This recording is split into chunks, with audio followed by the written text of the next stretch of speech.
Je vais parler avec mon cœur. Je ne serai même pas long, parce que ce que je vais dire aujourd'hui va édifier beaucoup de gens. Vous connaissez tout ce qui est prophète Taoulaou, je ne parle pas pour parler. Et quand je parle,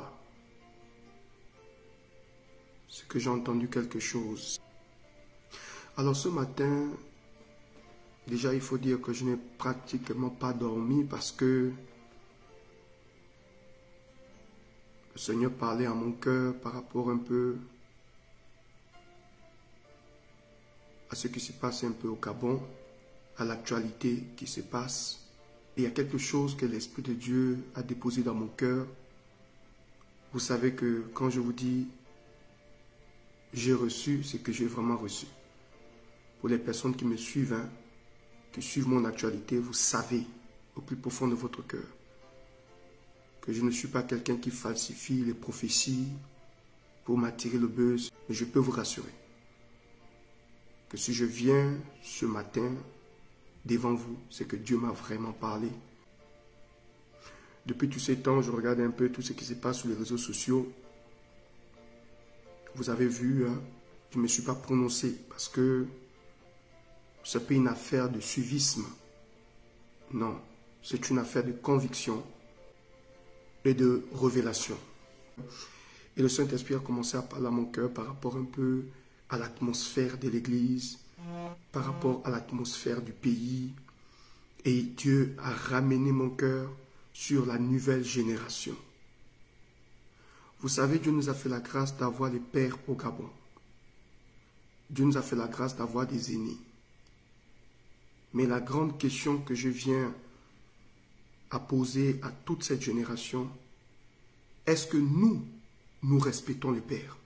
Est-ce que nous, nouvelle génération, avec le feu que nous avons, avec les tombées que nous avons, avec le faya, est-ce que nous respectons les pères? Au travers de nos prédications, nous prêchons, ce sont des gens qui n'ont plus l'onction. Ce sont des gens qui sont finis. Ce sont des gens qui sont dans le diable. Ce sont des francs-maçons. C'est plus leur temps. C'est le temps de la nouvelle génération. Et quand nous avons des problèmes, nous courons après ces pères. Vous ne voyez pas que c'est bête? Quand nous sommes en difficulté, nous courons vers les pères. Quand nous avons un problème, nous courons vers les pères. Mais quand nous sommes bien dans nos ministères, nous nous en foutons des pères. Alors la question que je vous pose, on se fout de qui? Quand nous avons des problèmes, nous courons après les pères. Où est le pasteur Francis Michel Badinga? Où est le pasteur Gaspard? Où est le pasteur Louis Badinga? Nous courons vers les pères parce que nous avons des problèmes. Quand on n'a plus de problèmes, nous avons l'onction. Nous sommes forts. Nous sommes puissants. On peut insulter les pères. Ils n'ont plus l'onction. C'est notre temps. Mais quand on est dans des problèmes, et le Saint-Esprit m'a dit, fils, c'est pas juste. Le Saint-Esprit m'a dit, c'est pas juste. À un moment donné, quand on s'assoit, on doit être juste dans notre façon de faire. Voilà pourquoi la Bible dit, honore ton père et ta mère. Dieu n'est pas fou. J'aimerais rassurer à l'église. Ne vous inquiétez pas. La chose sera arrangée. En tout cas, la semaine prochaine, la chose sera arrangée. Ceux qui ont les oreilles pour entendre. Mais le problème n'est pas là. Qu'est-ce que nous, en tant que fils, quel honneur nous donnons à nos pères? Un texte biblique dit ceci, si je suis ton père, où est mon honneur? Si le pasteur Francis Michel Badinga est un aîné, est un père, est un grand-père pour certains, parce que moi c'est mon grand-père, c'est même pas un père pour moi, parce que c'est le père de mon père spirituel, le pasteur Gaëtan Piebi, qui m'a formé. Donc même si je reçois des choses, même si le Saint-Esprit a soufflé dans mes oreilles, ma manière de prophétiser sur lui m'amène à réfléchir, même si c'est Dieu qui parle. Vous savez, Dieu peut te parler, mais ta manière de transmettre le message, tu peux tomber dans l'hérésie. Entre ce que Dieu t'a dit et ta manière de transmettre, tu peux être impoli et sauvage. Ça ne veut pas dire que Dieu ne t'a pas parlé, mais ta manière de transmettre le message, il n'y a pas le respect. C'est ce qui explique que même le prophète Samuel, quand il a reçu d'aller oindre David, il a dit à Dieu, mais si Saül apprend, je vais mourir. Et c'est Dieu qui donne la stratégie à Samuel. Il dit à Samuel, tu diras à Saül que tu vas offrir une offrande, un sacrifice. qu'il voulait protéger la vie du prophète. Ça veut dire que Dieu peut te parler, mais ta manière de bousculer un père, ça peut se transformer en sauvagerie, même si Dieu t'a parlé. Et là, la nouvelle génération devait comprendre. Recevoir une prophétie, c'est une chose. Comment la transmettre, c'est autre chose. Ça ne veut pas dire que Dieu ne t'a pas parlé. Mais ta manière de transmettre le message, tu peux tomber dans la sauvagerie. Quand nous avons des problèmes, où sont les pères? Où sont les pères? Le père ne va jamais renier son fils. Et les pères ont entendu votre voix.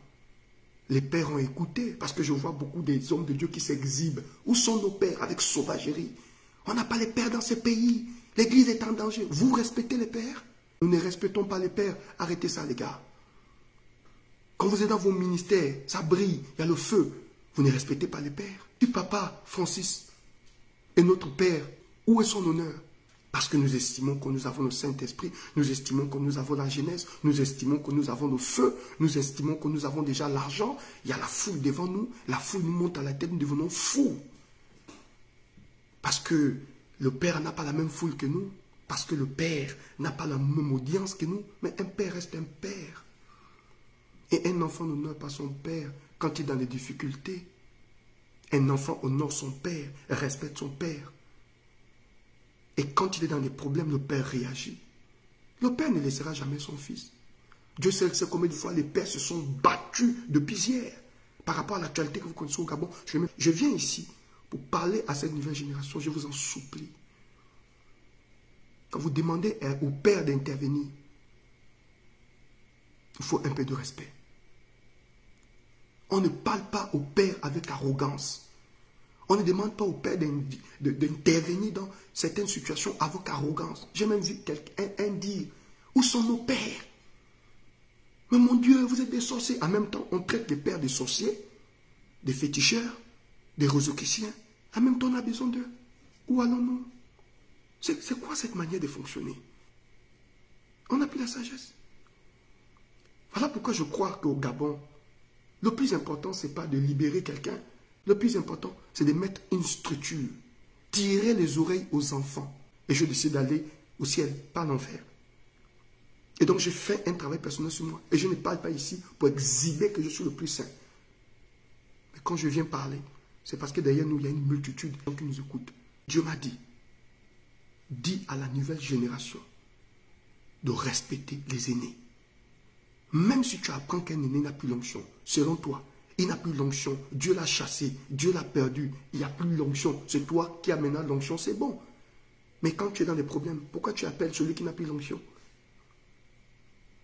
Quand tu sais que tu es dans les difficultés, Église du Gabon, nouvelle génération, pourquoi tu appelles celui qui n'a plus l'onction? J'ai vu le révérend Lubadinga faire un post. Et les gens ont insulté cet homme. Oh non, tu n'as plus l'onction, c'est plus ton temps. C'est quoi cette sauvagerie? Et en même temps, vous voulez que les pères interviennent? J'étais même choqué de voir certains des enfants du révérend ne pas parler de ça. Parce qu'aujourd'hui, tout le monde veut soutenir la personne qui a le buzz. Si ça aurait été un jeune qui venait du fond, si c'était un jeune qui venait du fond de Nzayon, qui était interpellé et qui n'est pas connu, vous pensez que toutes les personnes qui parlent aujourd'hui sur les réseaux sociaux devaient sortir? Vous savez combien de personnes ont été... combien de personnes on a soulevé? Vous connaissez combien de pasteurs vivent des problèmes au Gabon qui demeurent inconnus tôt parce qu'ils ne sont pas connus? La plupart des personnes qui parlent là, par rapport à cette affaire-là, c'est à cause du buzz. Et je vous dis la vérité. Vous avez vu le petit a de l'influence? Vous avez vu le petit rassemble? Alors chacun vient mettre sa bouche pour que quand le petit sort, il dit, ah petit, je suis aussi avec toi, donne-moi un peu de la place, je veux aussi intervenir parce que je veux me faire connaître. Mais ce n'est pas Dieu, ce n'est pas un homme qui te fait connaître. C'est Dieu qui te fait connaître. Il dit, je rendrai ton nom grand. Et j'ai l'habitude de dire à cette nouvelle génération, tu peux avoir le succès, tu peux avoir le buzz, tu peux avoir l'onction. L'autorité spirituelle n'abolit pas l'ordre social établi. La foule ne nous rend pas fous. L'argent ne doit pas nous rendre fous. Le succès ne doit pas nous rendre fous. Quand tu parles comme ça, les gens pensent qu'on est aigri. Mais non.